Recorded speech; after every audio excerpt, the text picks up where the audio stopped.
Hello and welcome to Your Trades, the week ahead. And it's been an eventful week, all right. May not be for the market movement because it was fairly subdued. We had bouts of gains and bouts of losses, so ending the week with almost 2.5% kind of a gain.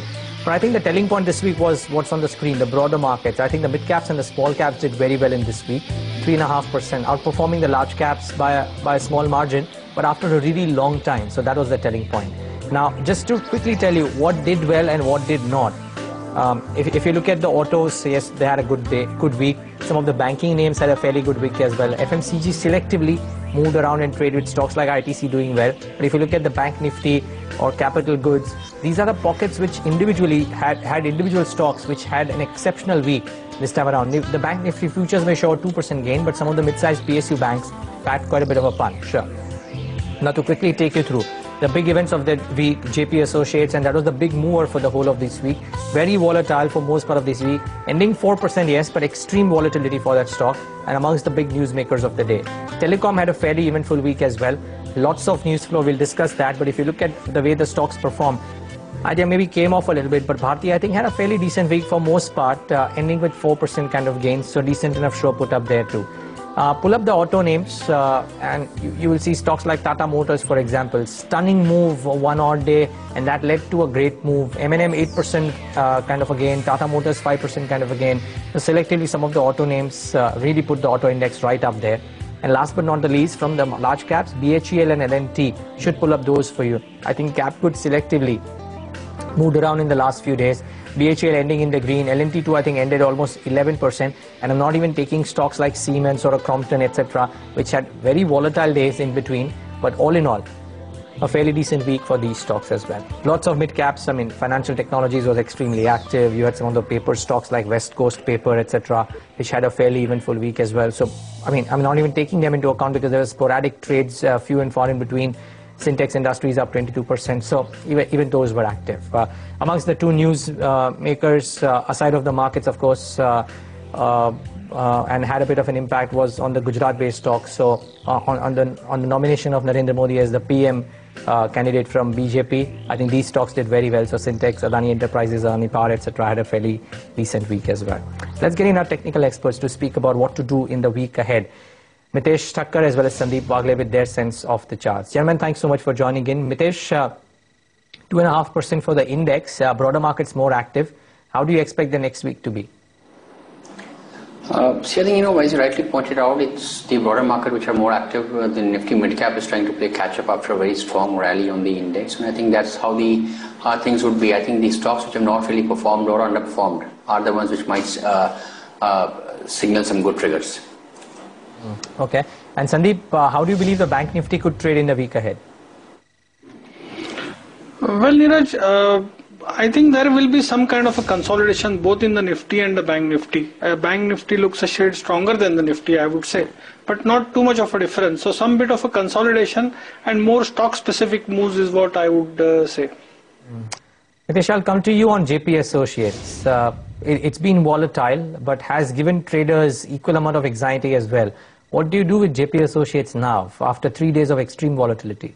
It ran up from levels of 30 to about 45, completed a pullback to its 20-day average, which is at 37, and then managed to bounce back a bit. My sense is that the uptrend is for the timing over. It might consolidate. So 45 to 37 could be the range, and I think it remains a buy on declines to about levels of 37. Keep to stop below 34, 34.5, and look for targets of around 45. Sandeep, how do you play these stocks now? Bharti had a 4% rise. Arcom was very active in Friday's session. Do you long, short, or just avoid them?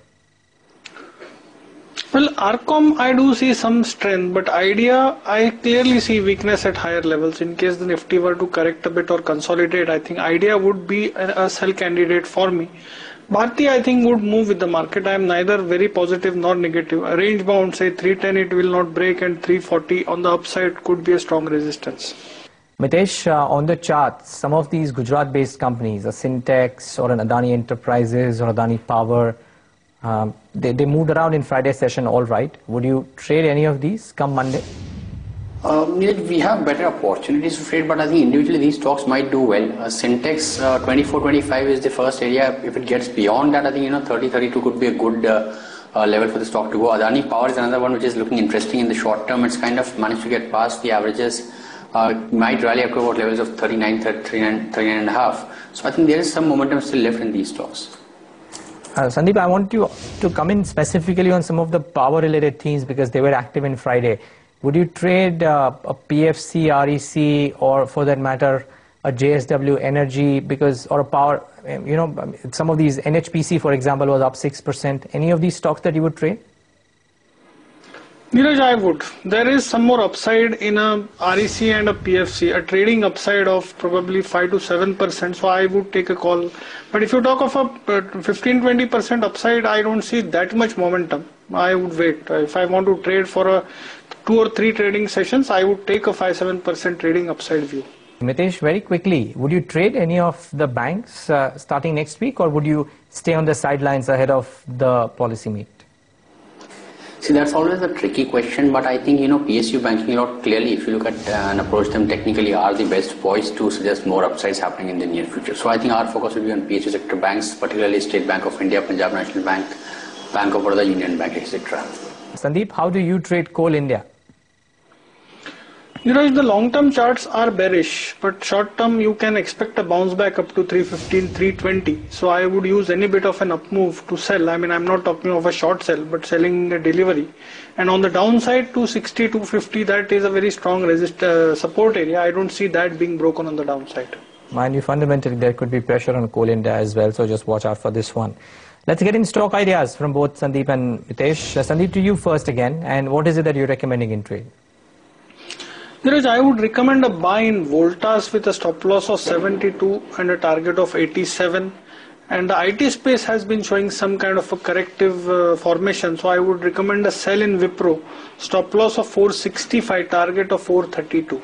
Then I spoke about we not having spoken about IT. That was very active. And Sandeep comes out with a recommendation on Wipro, sell Wipro with a target of 432. Mitesh, along with your stock recommendations, just a question whether would you take a trade on any of the IT names? Neeraj, we have short positions on Tech Mahindra as well as sell, we've sold out of the money call options on Infosys. So I think we are clearly negative over there. On the otherwise, the stock recommendations, I have 2 buy calls, as you rightly mentioned, is the broader market which is showing strength. So I've got 2 slightly mid-cap stocks, Crompton, which has turned into a mid-cap price-wise, I think at least, but is giving a good rebound. Now can be bought with a stop at 89 for targets of around 104, which is slightly positional.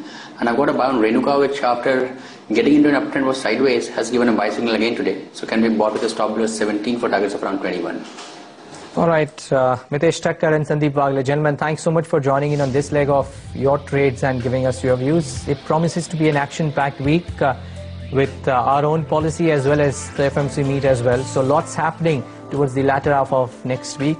Stay tuned to ET Now for all the news and updates, and stay tuned to ET Now the whole of next week for the markets. It promises to be an action-packed week.